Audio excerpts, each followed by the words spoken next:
This podcast is part of the Neverland Network, where faith meets video games, movies, and fun. Find more shows like this at neverlandpodcast.com.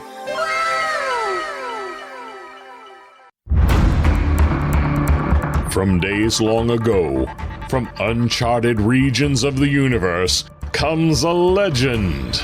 The dream that came through a million years, that lived on through all the tears. It came here, the Fandom Nexus. Fabulous secret powers were revealed to our host as he plugged in his microphone. I have a podcast! Here he is, your Spider-Pan, Jeremy.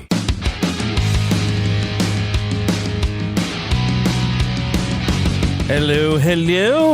Thanks for coming and tuning in with me here. I love it when you come along with me to have some fun. And so, I guess I'm going to say thank you a second time around. Was that awkward? Did I say that all weird? I feel like I did that completely backwards or some sort of ridiculousness that just didn't come across. But I'm glad you're here with me. I have a fun thing I want to do with you all today that actually we had a poll that I had set up in the Facebook group, which I think the Facebook group is still under Neverland Podcast.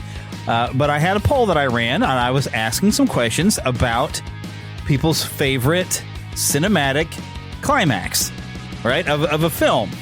And I've got some pretty good ones that I put out there, and I've got some responses. Not quite as many as I would like. I would love to hear a lot more from y'all.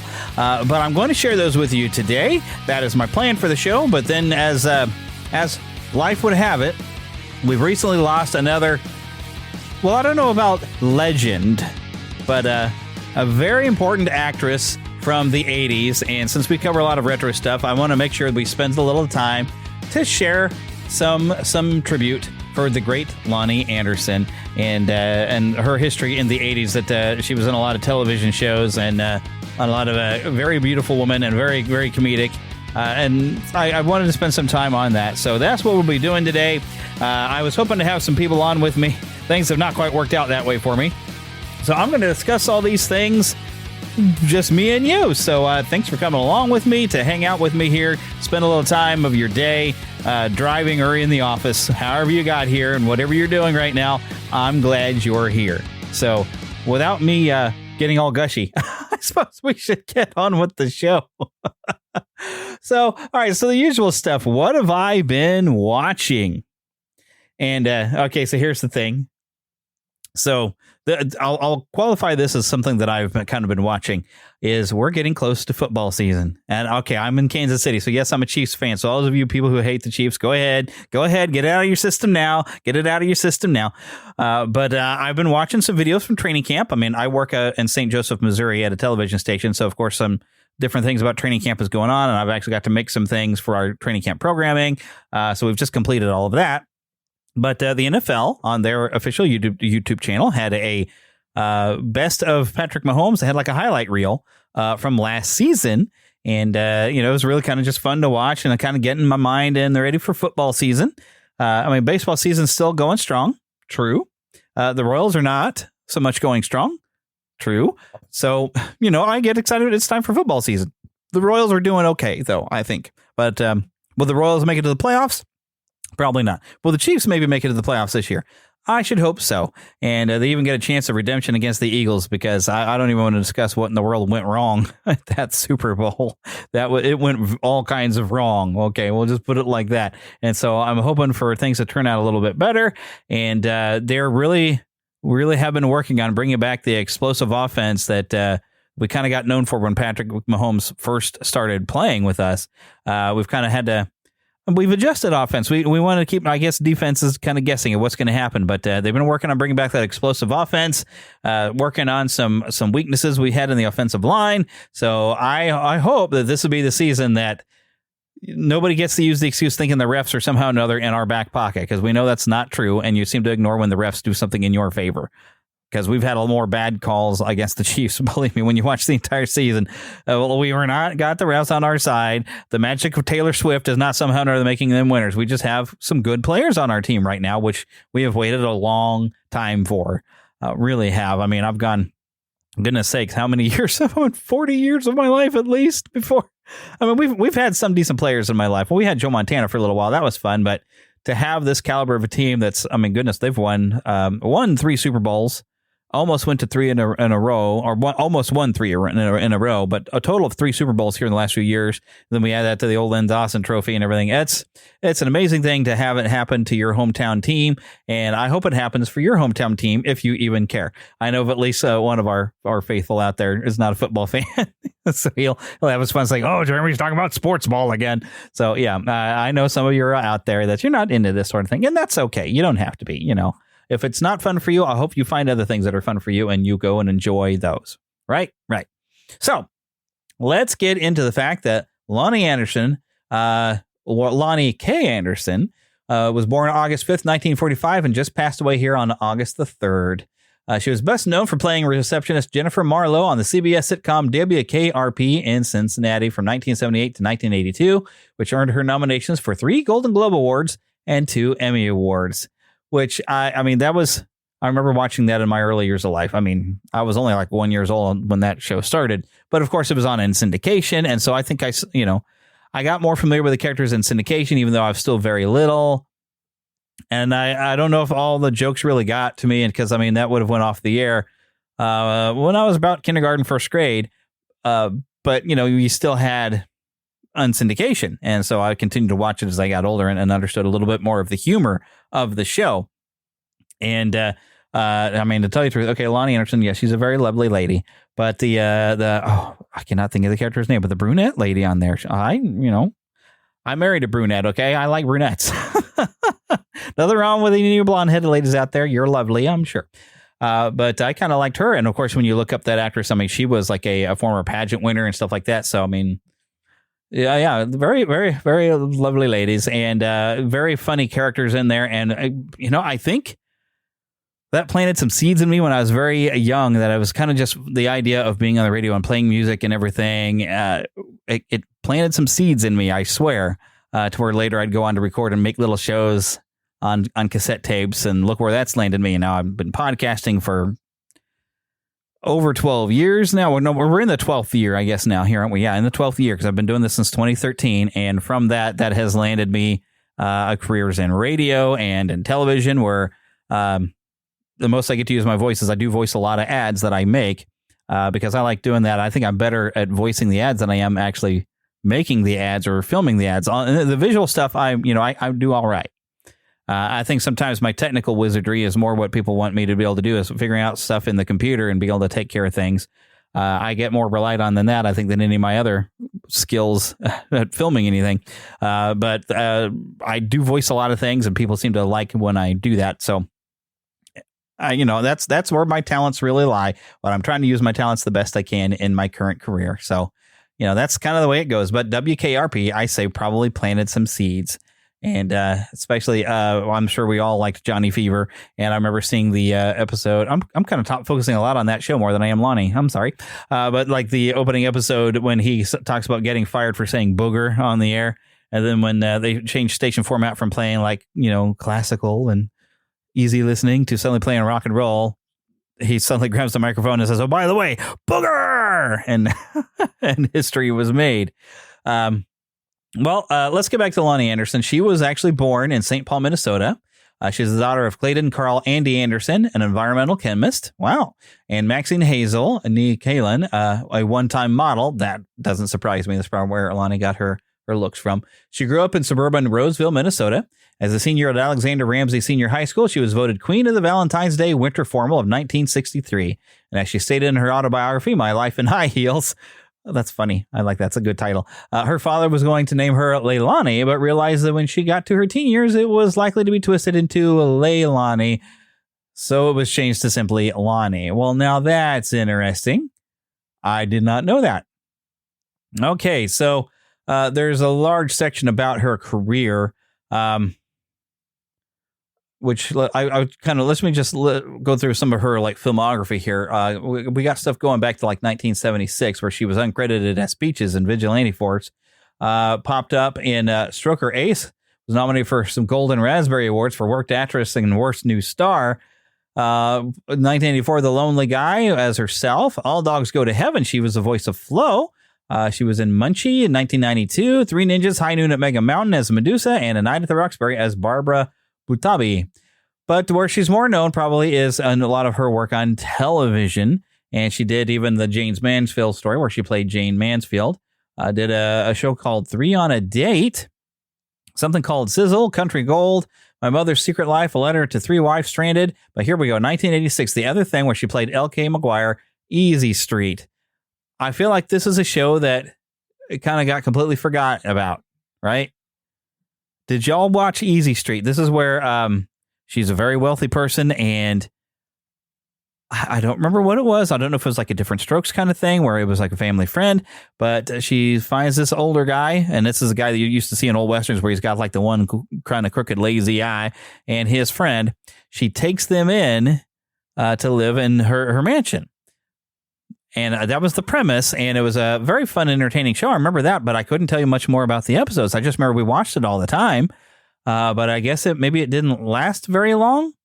But did anybody else watch this? I mean, granted, I haven't looked or searched anything. I haven't Googled for this, but it's almost like the show just disappeared. So maybe it wasn't that good of a show. Maybe it didn't last long.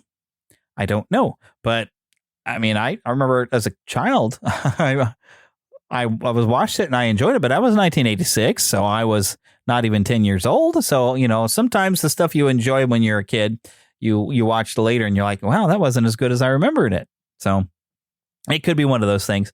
There was something where she's also the voice of Blondie in a Blondie and Dagwood thing in 1987, and I kind of think I remember seeing some animated Blondie specials. She also came back in 1989 and did Blondie and Dagwood's Second Wedding Workout. I kind of remember watching these. I really wonder if I could find those online. I used to like to read Blondie, and I always kind of wondered, like, because Blondie and Dagwood, the art style was so entirely different. I always wondered if maybe these were two separate comic strips that were brought together when they had the characters get married, and it was more fun, the things they could do with the characters together, because they just seemed like two completely different styles of comic strip. But they were just fun together because you had the goofy-looking Dagwood and his beautiful wife, and it gives hope for all us goofy-looking people that we get to have a beautiful wife. You know, as it was said in the series Chuck, one of my favorites, sometimes the nerd gets the girl. And I guess I did. You know, I've married quite well, I'd say. I've been married now over 22 years, and amazing that happened with me. So I'm quite happy with that. A lot of different television specials, television shows, a couple appearances on SWAT, Police Story, Barnaby Jones, Bob Newhart Show in 1977, popped up on the Love Boat as Barbie. Now I wonder if she was supposed to be like that Barbie, because seriously, she could have pulled it off. Had appearances on Three's Company, The Incredible Hulk. Here's another appearance on the Love Boat, and also Fantasy Island, Amazing Stories. Lots of different things, even running up into 2017. Looks like she had something that was a TV pilot that didn't get made here. So lots of different things that she continued to work, but we just didn't really hear a lot. Now, Andy Anderson was married 4 times. She was married to a real estate developer, Bruce Hasselberg, from 64 to 66. Ross Bickle, another actor, from 74 to 81. And Burt Reynolds, this is the one we all mainly remember, from 1988 to 1994. I think that they were like a Hollywood power couple at the time. I remember you'd hear about them all the time on Entertainment Tonight and shows like that. But it didn't last forever, and she eventually married musician Bob Flick from 2008 until she passed away recently. And he was one of the founding members of the folk band The Brothers Four. They actually met on a movie premiere in Minneapolis in 1963, and she had acknowledged an affair with her co-star Carrie Sandy near the end of her marriage with Bickle. Anderson had 2 children, a daughter, Deidre, fathered by Hasselberg, a son, Quentin, adopted with Reynolds. She also had a sister, Andrea. Anderson's autobiography, My Life in Heels, was published in 1995. She had 4 grandchildren from her 2 children. And Anderson passed away here on August the 3rd from prolonged illness at the age of 79. And of course, all of us growing up in the 80s will always remember her for making us laugh and being just a lovely lady. And that's what all we got to say about that, I guess. Let's take a quick moment to talk about Dubby. Now, if you go to neverlandpodcast.com, home of the Neverland Network of podcasts, you can find a large graphic for Dubby. Now, if you happen to be a gamer and you want something good and healthy to drink to give you some energy and not give you the jitters, Dubby is where it's at. Click right there. That big image is a link, but otherwise you can go to dubby.gg and use the discount code Neverland. Get you a nice discount on many different flavors or something to drink it out of. Just go to town. Enjoy it. And of course, when you enjoy something from Dubby, I do get a little something out of it, and I do appreciate it because it really does help cover my costs. And so I appreciate it. You know what else helps cover costs? And you get something nice out of the deal. And I'm hoping I've got all the things working on my store. It has taken a long time because I've had to kind of program a lot of the stuff myself with some help with WooCommerce and stuff. But we do have a fantastic store where you can I need to get our new logo on some shirts and some cups and things. But tumblers, cups, I think I have a blanket that has a Keep a Pixie in Your Pocket on it. Just all kinds of fun items that you can find in our store that, go peruse there, find something you like. If you don't find anything you like, but you know of something you want to find, send me an email or something. Let me know of something you would like to have, and I will see if I can make that product available to you. I'd love for you to have something that you can enjoy, that you can carry the fun of hanging around here at the Fandom Nexus with you, and just a bunch of other different fun things are not necessarily tied to the show, but kind of are. There's a lot of just fun special things. So go take a look there. Hopefully you find something you like. I would really, really appreciate that. Okay, but now I believe it is time that we go in to look at this poll that we've had. I don't have a movie review for you this week, although I'd kind of would like to see The Naked Gun and see if it's as funny as some of the old movies were. I've been hearing a lot of good things about that. Maybe Philip and I will get a chance to see it this coming weekend, and I'll tell you about it. A little bit behind the 8-ball on that, I guess. But so I asked the question, what is the most epic finale in a movie of all time? And I have kind of a countdown. So I didn't count exactly how many answers I have here. Let me see here. It looks like I have up to 8 answers. So this will be a top 8. And we'll start here at number 8 in our countdown. And this, I remember, saw this movie first in a drive-in. I was a teenager. Absolutely loved this movie. Don't love all of its many sequels. And some of you still had fun with a recent sequel that came out this month. I'm talking, though, about the original, the classic Jurassic Park. And we can just call this When Dinosaurs Ruled the Earth. It is a fantastic moment because it's the first time you watch. I mean, it's a scary movie. It really is, but it's also kind of an adventure. It's a scary adventure, kind of like the second half of Jaws is. It's a scary adventure. And you think that, Dr. Grant and everybody, they're just cooked, right? They got raptors surrounding them. And then all of a sudden, the great twist climax, the T-Rex, who you were so terrified of earlier in the movie, sweeps in, snags a raptor, flings one into a skeleton, and fights the other one. And oh my goodness. And then as they run away, it roars and the banner comes down, When Dinosaurs Ruled the Earth. And we all wanted to stand up and cheer. It was an amazing finish to a fantastic movie. But that is only number 8 on our list. You'll have to pardon me. I'm drinking some warm apple cider because it's August, so we're just getting time for apple cider, and it's nice to have something warm when I'm talking this much after a long day at work. Now, here's one that this movie, it seems like it was underappreciated, but it's almost like a Goofy movie where there's this cult following, like, oh no, we actually all really kind of like this movie, even though it doesn't get the respect it deserves. And it's even something that before we knew who Vin Diesel was, he voiced a giant robot, an Iron Giant, in the Iron Giant. And there's this great moment where it comes down to where the giant robot hits, he got hit in the head and he forgot what he was coming to Earth for. And then he realizes he's a giant weapon. He's got all these weapons and everything. And at one point he kind of gets angry and he starts fighting with the army because the little boy, Hogarth, I'm sorry, with a G, right? Isn't it? It's been a long time since I've watched the movie. His little boy gets hurt, and then you see the dent in his head kind of heal away, and suddenly the angry weapon is going, and a nuclear missile is coming at them. And I think it's Hogarth that reminds him when he's fine. It's like, you choose who you want to be. You are who you choose to be. Superman.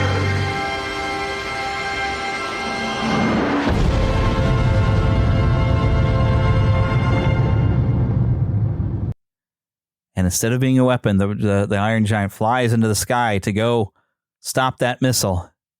and says, Superman. I'm getting tingles already.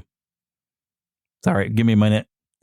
It is such a great moment because he's heard of Superman, an alien who came to Earth and everything with powers far greater than the whole thing, and he gets a moment to just save everyone and sacrifices, and you get a little hint at the end that he's able to piece himself back together, but we never got to see like anything coming back together. But oh my goodness, it's a great movie, great movie if you haven't seen it. Great movie, but bring the tissues for that beautiful ending. It's a beautiful ending of a beautiful movie.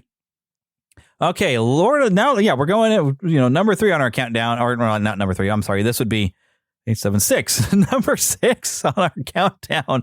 Lord of the Rings: The Return of the King. The epic moment, because the ring, when it falls into Mount Doom, it sits there for a beat, and then boosh, it just dissolves and melts away. And that's like this wave of energy just comes out from Mount Doom, and the forces of evil are conquered. The tower falls with Sauron's evil eye just looking around in shock that his power is broken, and peace returns to Middle-earth. But it's such a great moment that, granted, I've read the books. I knew it was coming. But still, to see it presented and done on film so well, and one of my favorite trilogy of movies. I tell you what, that is an epic moment. Moving on, next part on our countdown, I guess this would be number 5. All right, come on, there's still a Disney guy in me. The Lion King, as Simba ascends Pride Rock. I mean, I don't know if it's not like the final conquer of the villain, but it is a climax of the film where Simba takes his place in the circle of life, right? And you even have... why am I not thinking of Robert Guillaume's character? The baboon. Oh, well, Rafiki. When Rafiki kind of points him up Pride Rock and the music swells as you have this slowly as Simba climbs to the top and then finally roars and the rains return to the Pride Lands. Oh my goodness. It is a fantastic moment. And it's the only way really you could wrap up a movie that starts with such an epic song in the circle of life and a great opening scenes. And really you couldn't close the movie without, they go back to a reprise of that as we see Simba's, cub being lifted up in the same way. But it's a great moment in that movie. Okay, so next on our list, this is one of my favorite, and this is a full-on scene here. Beauty and the Beast, one of my favorite movies of all time. When Belle finally confesses that she loves him, and we see the petal fall, and we think, oh no, she's too late. And then that one stream of light sparkles down, and then it's followed up by several more. And the music is totally, the effects are amazing. The animation effects are awesome. But the music really sells this scene as we hear like this one lone trumpet dun, dun, dun, dun, dun, is giving this thing. And this like the music all swells together to a big fanfare as finally through light bursting from his body, we see him transform back into the prince. And the music is just epic as he's laid back down on the ground. And then finally he gets up and he turns and we recognize him from his picture and he's back. It's such a great moment. I'm going to end up wanting to watch that movie here before I go to bed, but I can't. I got to work tomorrow. All right. So now we got to do something a bit more epic. We're getting into our top 3 here. So number 3, as voted by you, my friends and fans, Avengers Endgame.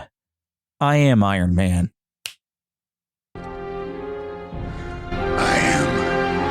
Inevitable.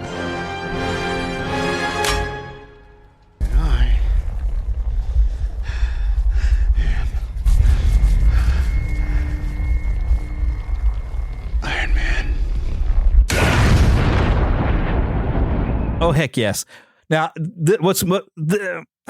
what makes this so epic is the build up from the first Iron Man that we see he is not the person who's going to make that play. He is just not that self-sacrificing of a person. We see him grow and change throughout 3 Iron Man movies and an Avengers movies. And we get to this moment. We don't expect him to do this, but he makes the moment. It costs him everything. Now in the comics, the Infinity Gauntlet doesn't quite work that way. But doing it this way for cinematic purposes, fantastic. My only complaint really on that was that it seems like they kind of glossed over Black Widow having sacrificed herself too. That's pretty sad and epic, and it seemed like we just kind of moved on past it. But that, for I still think Infinity War is a better movie, but it is a fantastic moment. But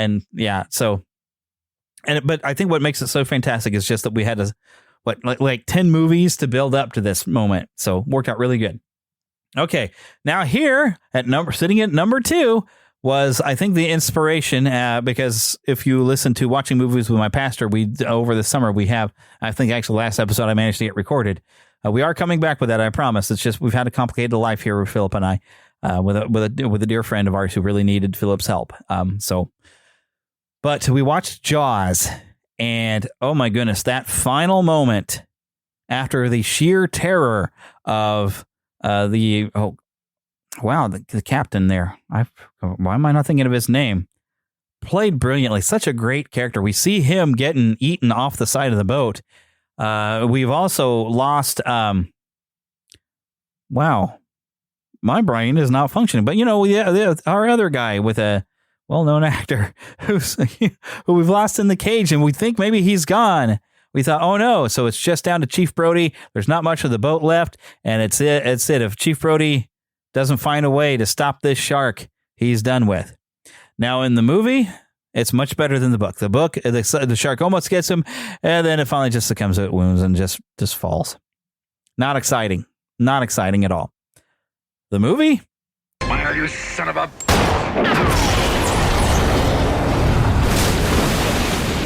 Smile, you son of a gun. Okay, so he doesn't get the full word out, okay? He just smile, you son of a... The shot fires, and kaboom! The shark explodes in a very dramatic fashion. And then he's ha-ha! And the rest of the audience were going ha-ha with him.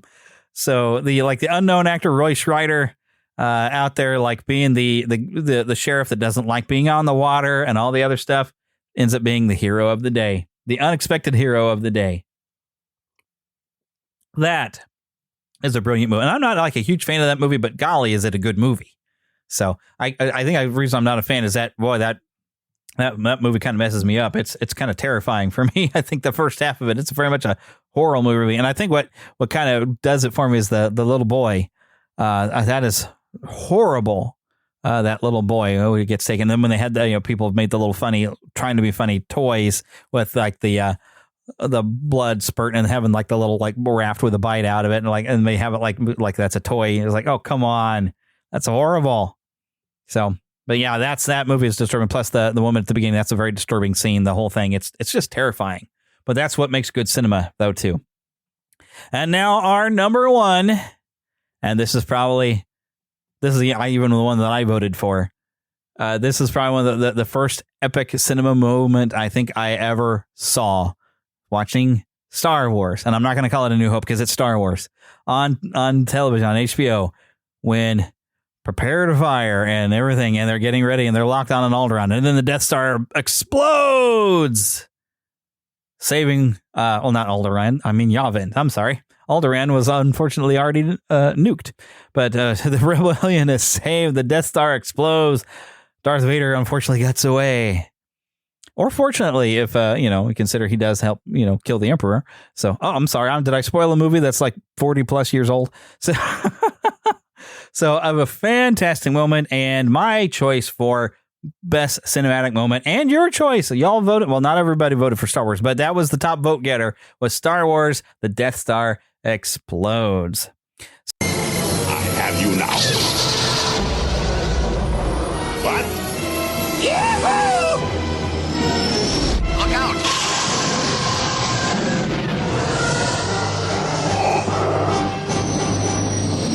You're all clear, kid. Now let's blow this thing and go home.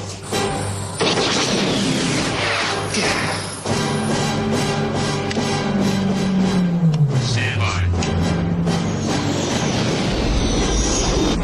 Stand by.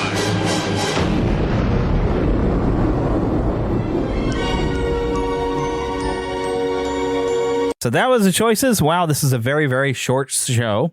So I think what I'm going to do is let's take a quick break and come back And I'm going to pull out an old radio show out of the archives, and we're going to enjoy that until we come back and wrap things up. He-Man and the Masters of the Universe will be back right after these messages.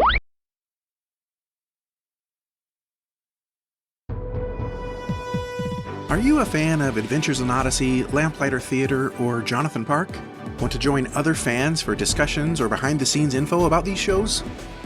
Or maybe you're looking for more great audio drama to listen to with your family. Do you enjoy hearing exclusive interviews with the cast and crew of your favorite shows?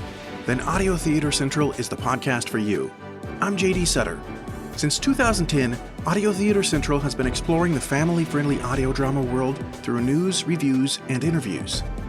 Join me and a rotating cast of co-hosts each month for another episode featuring the latest updates, in-depth reviews of new releases, and conversations with the actors, writers, directors, sound designers, and composers who create your favorite audio dramas.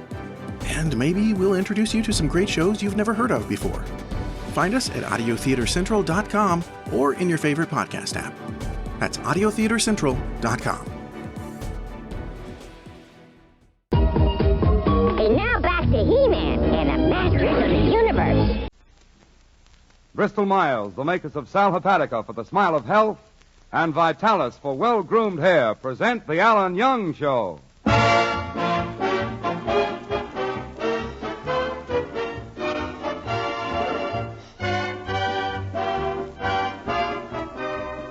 Ladies and gentlemen, this is Ken Delmar, speaking on behalf of those two old friends, Sal Hepatica and Vitalis, and welcoming you to The Alan Young Show, featuring our singing star Diane Courtney, the music of Peter Van Steeden, and our special guest tonight, Fred Waring, and starring Alan Young.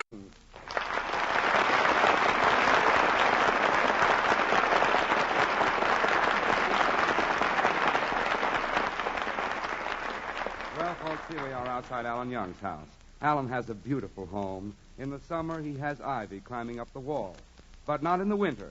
Ivy goes to Florida. Let's drop in on him. Oh, hello, Kenny. Come on in. Kenny, you got here just at an historic moment. I just received a telegram from General Eisenhower thanking me for the secret weapon I sent him. Secret weapon? Yeah, it's a girdle 300 miles long. Well, Alan, what did General Eisenhower do with a girdle 300 miles long? He put it in the Belgian bulge.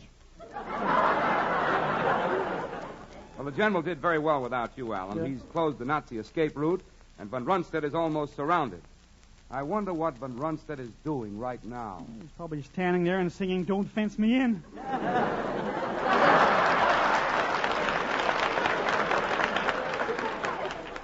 Well, General Montgomery, What's that, kid? General Montgomery isn't doing badly either. Oh, sure, Montgomery is doing fine, but I wonder how he still finds time to take care of Ward. I nearly took care of that. By the way, Kenny, what are you doing here tonight? Have you forgotten, Alan?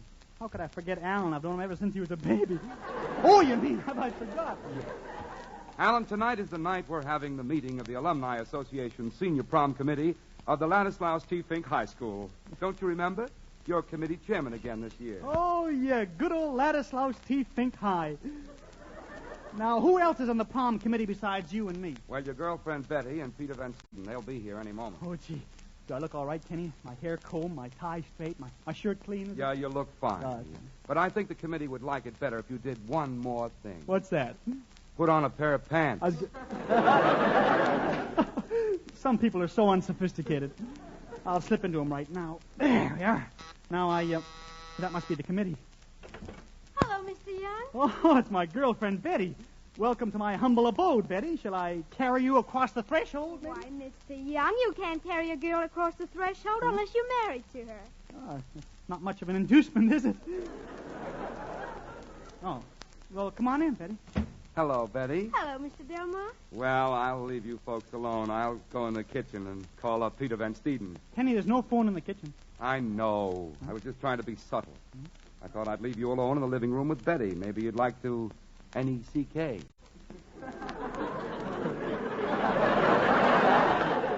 I'll see you later. Betty, would you like to N-E-C-K? I'd love to, Mr. Young. Gosh, bet I'll have fun when I find out what that spells. Come on, Betty. Sit down here on the couch. All right. There. Mr. Young, won't you come a little closer? Is that better? Mm-hmm. But come a little closer. Okay. Is that any better? Yes, Mr. Young. But I'd like you to come still closer. Okay.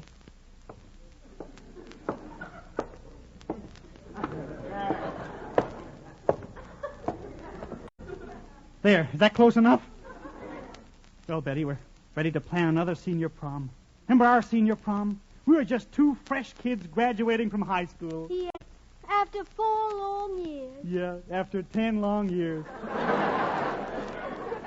Betty, remember that tuxedo I wore? I borrowed it from my uncle. Uh-huh. Remember that tuxedo? Yeah. The right shoulder was so shiny as if something heavy had been carried on it. Yeah, my uncle was a very busy undertaker.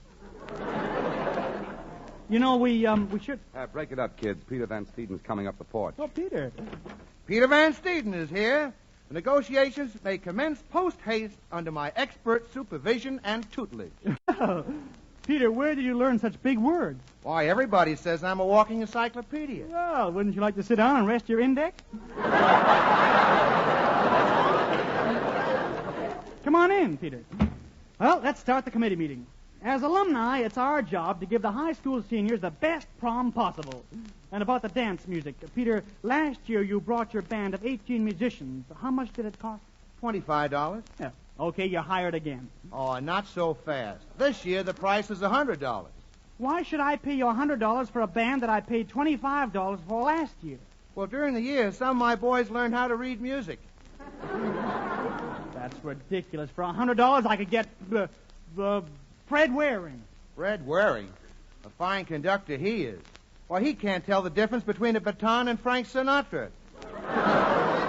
Well, who can? I won't pay it. All right, wise guy. If you can get Fred Waring for $100, go ahead and get him. All right, I will. I'll call him up and make an appointment. I'll even go to New York and see Fred Waring in person.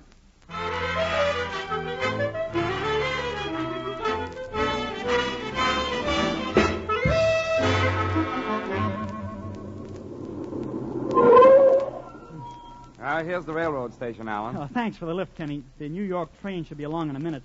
I'll see Fred Waring and call you the minute I make a deal with him. Well, I don't think you're going to have much luck. Don't worry, I'll get him.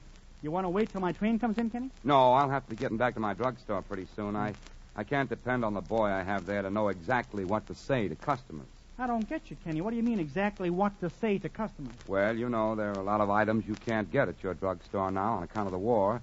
So I've got to be very tactful when I tell a customer he can't have what he wants.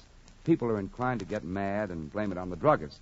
But once you tell them the real reason for the shortage, they understand. That's true. If there's anything I hate, it's the clerk who says we haven't got it. Don't you know there's a war going on? I could slug him. Yeah, I know. That's why I take time to tell a customer exactly why he can't get the product he wants. Now, take Vitalis, the famous hair grooming preparation. More people come in and ask for it, and I have to tell them civilians can't buy it anymore because all the Vitalis made is going to the servicemen. And the first thing they say is, what in thunder do the soldiers want it for? That's a reasonable question, Kenny. I know. So I tell them. In the first place, those servicemen were once civilians. And a great many of them used Vitalis and got to depend on it to keep their hair well groomed. Now they want Vitalis more than ever because they're outdoors all the time. The hot sun in tropical climates dries their scalp. On the sea, the wind and salt spray does the same thing. And the Vitalis 60-second workout is great for loosening a tight, dry scalp, stimulating circulation, and helping to prevent excessive falling hair. That's why servicemen want Vitalis. And since Bristol-Myers can't meet both the civilian and servicemen demand, they decided that the armed forces should get all the Vitalis made. For naturally, the boys come first. Once a civilian knows those facts, he's bound to agree, don't you think?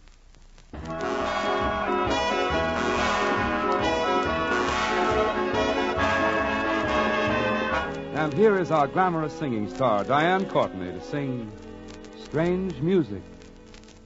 Strange music in my ear. Only now, as you spoke, did it start.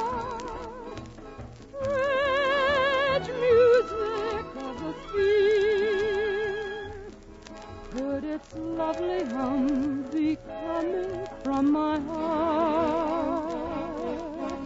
You appear, and I hear songs sublime, song that I'm incapable of. So dear, let me hold you near, while we treasure every measure, so that time can never change the strange new music of love.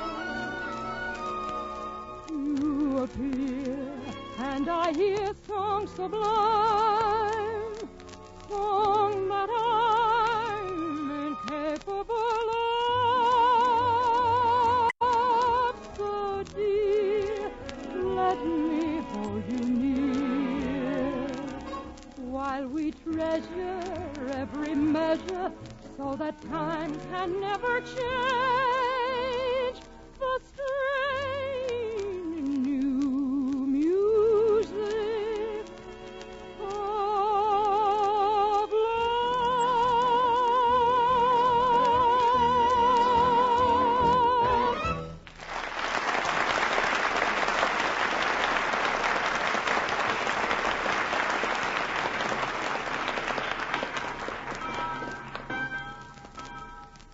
Gee, this railroad station is cold.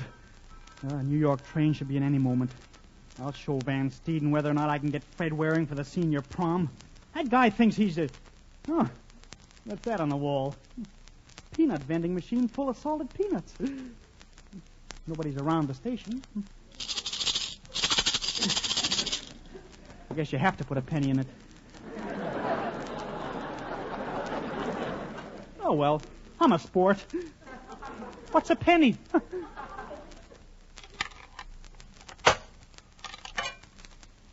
One peanut for a penny. That's carrying inflation too far.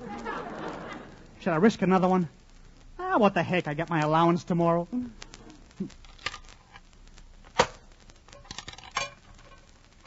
2 pennies, 2 peanuts. This machine must be... Excuse me, Bud. Can I get at that peanut machine? Why, sure. Thanks.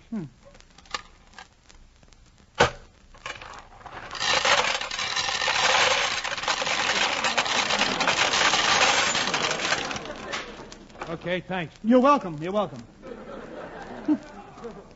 Guess I just don't live right, that's all. If that train doesn't hurry and get... Papers! Get your morning news and Travis here. Paper, mister?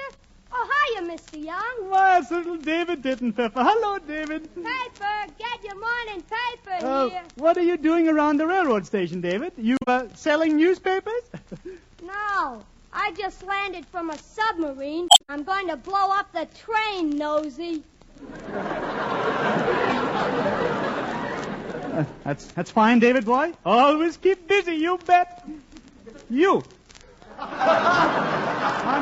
I'm glad to see that you're a newsboy. Some of our biggest men started out by selling newspapers in railroad stations. Now they're on Wall Street. Do they sell more papers there?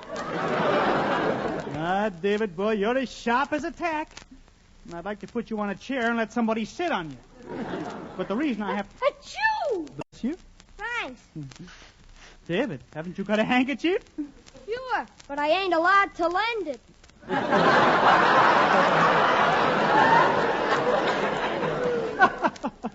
Oh, bless your little. Now, David. David, I think... Oh, the train's coming. I better go outside. I don't want to miss it. I have an appointment with Fred Waring. Ain't you going to buy a paper, Mr. Young? Buy a paper? David, you're my friend. You should give me a paper. I'd be glad to give you a paper, Mr. Young. Here you are. Thank you. Now will you stop twisting my arm? Oh, I get so excited when I have to catch a train. Goodbye, David. Fine voyage, Sporty.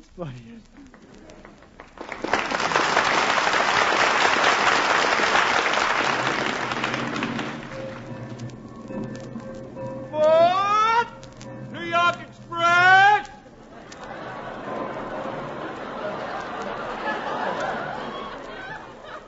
Okay, I'll get on, then I... Hello there. Well, it's my next-door neighbor. Glad to see you. I haven't got time to talk. I got to get on this train. Got up early today, son. Yeah, that's fine. I have to get on the train. Always get up early. Yeah. On the farm, I used to go to bed with the chickens and wake up with the chickens. Yeah. Darn feathers kept tickling me all night. On a farm, eh? Did you milk many cows? Milk cows. Snap my snuggies. I milked so many that for 10 years I used to shake hands one finger at a time. That's very interesting. What? Look, I got to get on this train. I got a date with Fred Waring. I come down to do some work around the locomotive. Oh, I didn't know you worked for the railroad. I don't. I'm trying to steam open a letter. I see. Well, the train is going to Letter to my brother. Oh. Yeah, I accidentally said something I didn't mean to say. Just slipped out. Just slipped out when you were writing a letter? Pen leaks. Pen leaks. I get it. What? He's making a career out of that. Look, my train is leaving for New York, and Hey, that's a coincidence. My brother lives in Chicago. Your brother lives in Chicago. I'm going to New York. He don't care. What part of Chicago does your brother live in? Denver, Colorado. Look, I got to see Fred Waring about the senior prom. I'll be home tomorrow. Oh, going to be away for a while, huh? Yeah. I was going to drop over and see you this afternoon. Yeah, well, I'm very sorry, but I'll... Just want to be neighborly. Yeah, well... I was shaving this morning, and I had some lather left over. I thought you might be able to use it.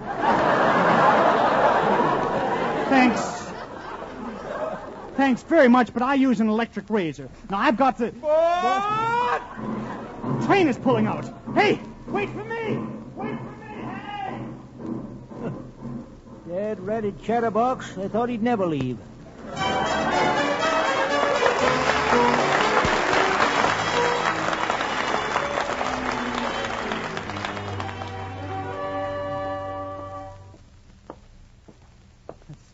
Oh, this must be Fred Waring's office. His name is on the door. Fred Waring. Orchestras available for weddings, parades, cocktail parties, and basketball games. Oh, I'll go in. Pardon me, is this Fred Waring's office? This is the office. Please look it over. This is the office. It's fine. Pardon me, is this Fred Waring's office? Oh, don't look so askance, Blondie. Mr. Waring insists that everything in this office be musical. Nobody talks. Mr. Waring insists that everybody sings. Yeah, well, will you tell Mr. Waring that Alan Young is here? Yesterday, Van Johnson was here. Well, today, Alan Young is here. What a difference a day makes.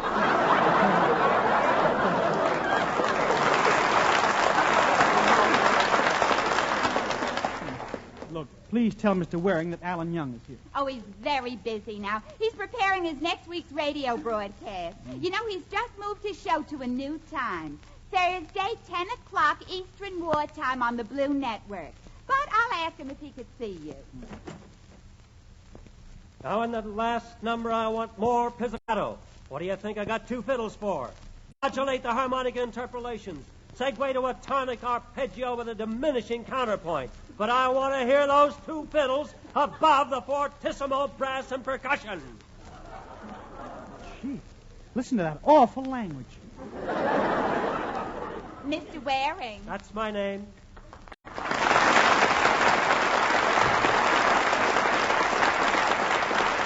Come in, Miss Cleft, and stop smoking that cigar. Shut the door. I'll be with you in a moment. Now, what were you saying, Tannhauser? Fred, I'm your manager. I'm your manager, and will you please pay attention while I'm talking? Stop fidgeting. I'm not fidgeting. I'm curling my hair. Fred, you've lost touch with the masses. Nonsense. Why, I spend an hour every day walking down Fifth Avenue, patting little children on their heads. Sometimes I don't even wear gloves. Well, that's all right, but I even go over to Times Square and stand there signing autographs. Yesterday I signed 15. Last year you signed 50. Yes, but this year I raised the price.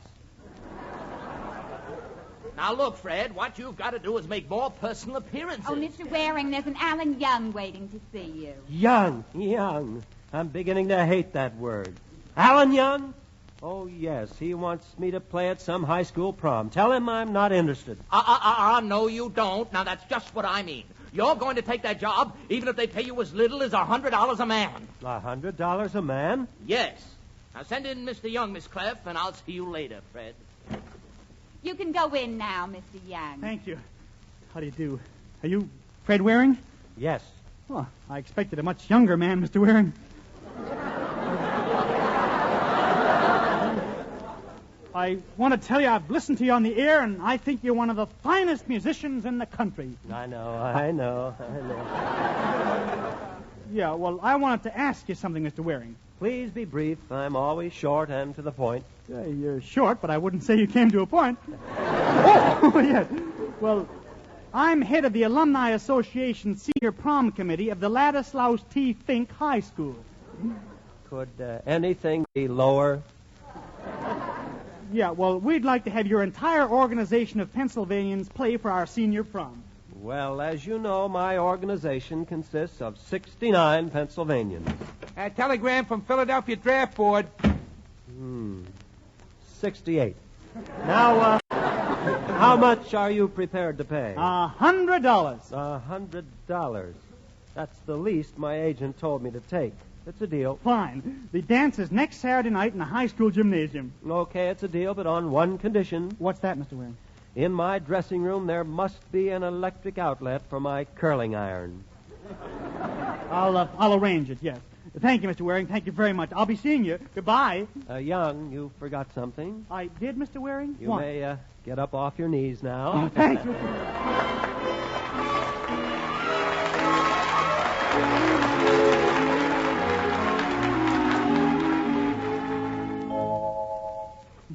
I gotta call Kenny and tell him. Laugh at me, will they? Didn't think I could get Fred Waring for $100. Hello? Oh, Kenny, this is Alan. Whom? Alan. Well, Kenny, I got Fred Waring. I certainly made you guys look sick. There's a very bad connection. What did you say? I said I made you look sick. Sick? Are you sick? I said you look sick. You do? Oh, gee, Alan, you can't get sick now. Kenny, you give me a headache. I said that... Sick and headachy. Oh. Well, goodness, Alan, you know what to do. Get yourself a glass of sal hepatica. You should know that whenever you feel sick and headachy due to the need of a laxative, sal hepatica is just the thing to take to help you feel better, faster, particularly when you wake up in the morning with that feeling. For a glassful of sparkling sal hepatica taken then brings quick, gentle relief, usually within an hour. That means you can get rid of that feeling right away. You don't have to risk being miserable all day, waiting until night to take a laxative. And besides quick, gentle relief, sal hepatica gives you another advantage. This famous saline helps sweeten an upset stomach by helping to reduce excess gastric acidity. So always keep sal hepatica handy and take it when you need it, morning, noon, or night. Remembering this caution, use only as directed. Then see how much faster you feel better, thanks to gentle, speedy sal hepatica.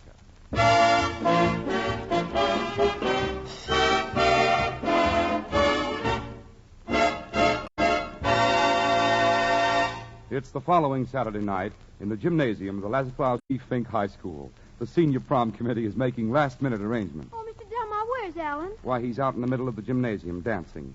He's seeing if the floor is waxed enough. Oh, Mr. Young. Oh, Mr. Young. I'll be right there, Betty. Well, the floor seems all right. Thanks very much for the dance. Gee, I enjoyed every minute of it. You danced divinely. Okay. So long, Al. So long, Joe.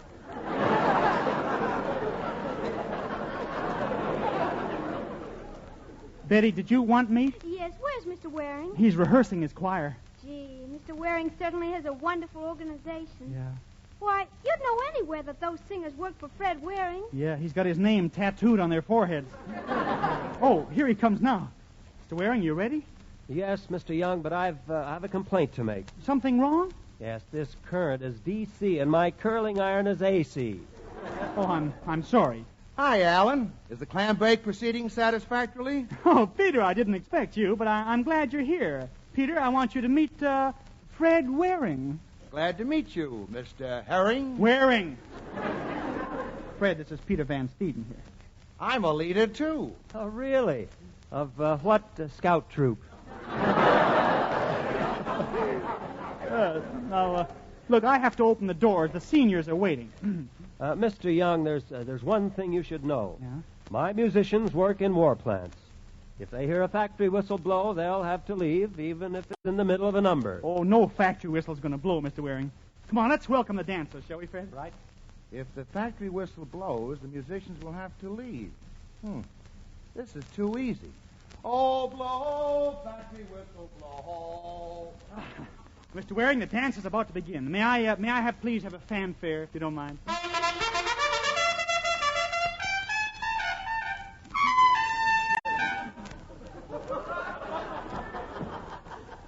For that, I'm paying $100. Members of the senior class of the Ladislaus T. Fink High School, it's time for our prom to begin. All right, come on, chillin'. Let's dance.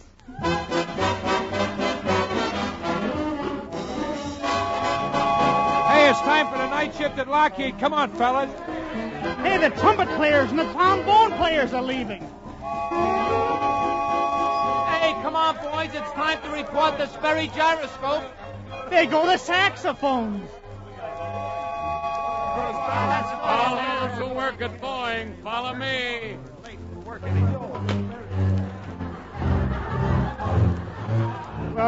Mr. Waring, what's the matter with a bass violin player?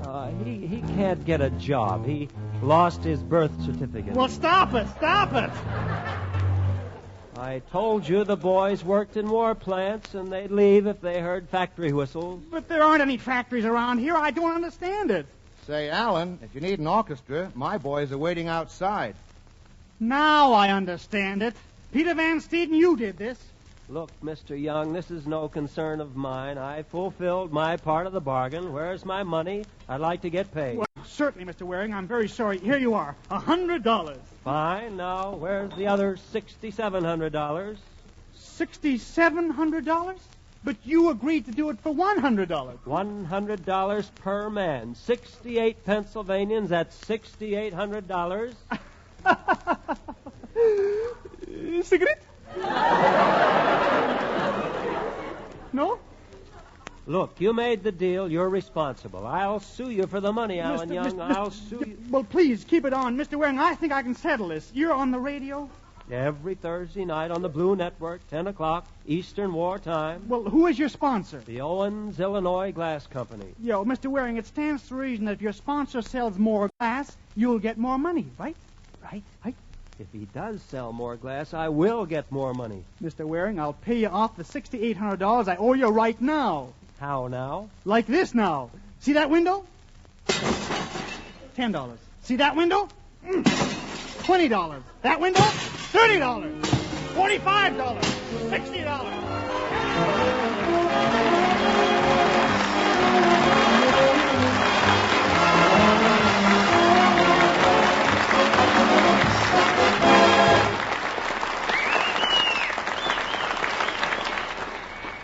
Friends, this is Alan Young again.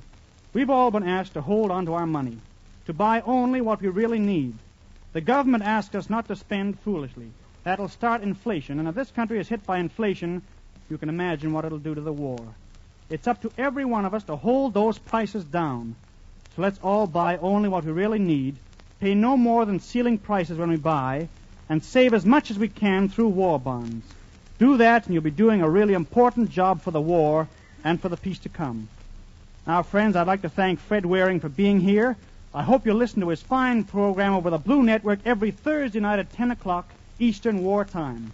And now, on behalf of Diane, Ken, Peter, and myself, in fact, all of us, we want to thank you for being with us tonight. Don't forget the two products that make our Tuesdays together possible: Sal Hepatica for the smile of health and Vitalis for well-groomed hair. Sal Hepatica, Vitalis. Good night. Thank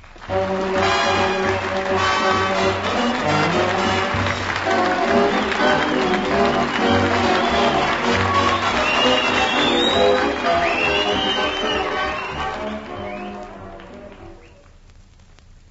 Hey, girls, can I have your attention, please, for just a second? This is Diane Courtney. I just thought I'd put a bug in your ear about taking care of your hands, 'cause I know only too well what an awful beating a girl's hands take these cold days, particularly when you've got a lot of soap and water jobs to do. So here's my tip. Get the hand lotion that helps protect your hands even when they're in hot, soapy water. Get Trouchet, the beforehand lotion. Smooth a little Trouchet on before you get to work, so Trouchet's beforehand protection will help guard your hands from the rough, drying effects of that hot, soapy water. You'll love Trouchet. It's smooth and creamy and fragrant, and above all, it does help keep your hands softer and lovelier. It's Trushay. Trouchet. It's wonderful.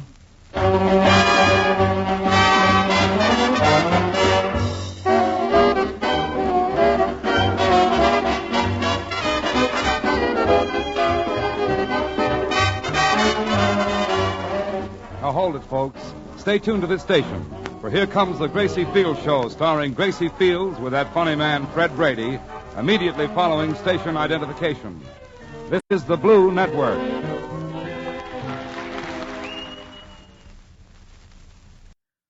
Alrighty, so if you visit NeverlandPodcast.com, you'll find a link there for Podgagement. That is Daniel J. Lewis's fantastic business, where if you happen to have a podcast and you want to be able to get your reviews dropped off in your email, that is the place to do it. Plus so many other different features.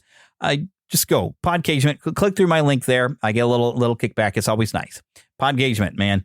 Alrighty, and we, of course, want to thank Karen Kennedy, Ricky Pope of Christian Nerds Unite, and Darren Wilhite of the Will Height and Wall Show for helping me out with the introduction.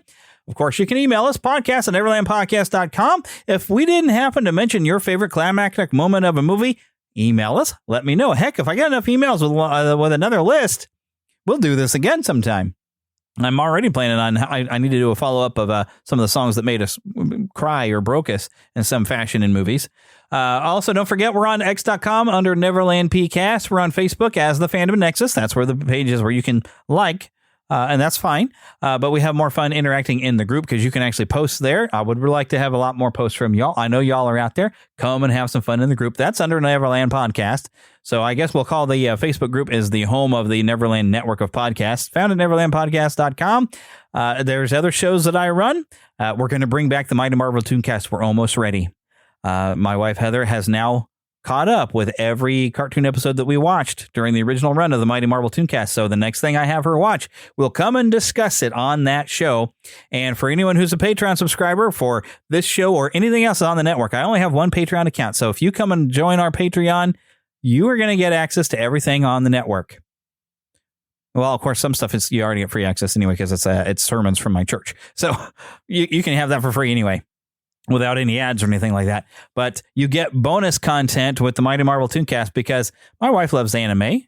And because I'm getting her to watch some Marvel tunes, I'm going to watch some anime with her. Of course, I've made some suggestions of stuff that I've already have watched. And she's like, well, why are you getting to pick the anime shows? I was like, well, you already know some stuff that I like. And I know these shows in the 90s, like the X-Men show. I was like, I know you already watched it and you've liked it. So I'm trying to, hear stuff you've liked. So I am doing that. So but I want to watch stuff like Shield Hero. But those special episodes where I watch an anime and we discuss those will be exclusive to probably Red Circle exclusive members. I'll put it on there as an exclusive, but I'll also put them on our Patreon. For anyone who's a Patreon subscriber, you will get those bonus episodes. So if you happen to be an anime fan and you want to hear me being an anime noob, I guess, and watching some of these, then I think we're going to go with Shield Hero first because there's a new season that started. And we need to kind of recap and watch the first season again. So I have watched it before, and I'll let you know. I have enjoyed I forgot the full title of it, but it's a Shield Hero. It's on Crunchyroll. It's a very, very good show. And what kind of got me in is Heather was watching it, and there's this cute little girl that she was kind of a little dog, and she wanted a toy or something like that, and her tail was wagging. I thought, oh, that's adorable. I kind of want to watch this now. So end up watching it. Turned out to be a very, very good show, and that character grows up pretty fast and everything. And she's my favorite character on the show. I really like that character. She's really cool. So I'm looking forward. And there was something really dramatic happened at the end of the season we were watching. And like, oh no! I was like, well, then where's the next season? So yeah. Anyway, so yes, if you want access to that, become a member of our Patreon. I feel like I got sidetracked here. Okay, so where were we? Oh yeah, I mentioned Patreon. I've mentioned Red Circle there. I put a link in there in the show notes where you can become an exclusive member through Red Circle, and that's also gets you some bonus content and no ads as well. Now let me go ahead and say now that no copyright infringement is intended, and copyright is held by their respective owners. Content is shared for review and commentary purposes under fair use license. So now, get lost in an adventure, and I'll see you next time.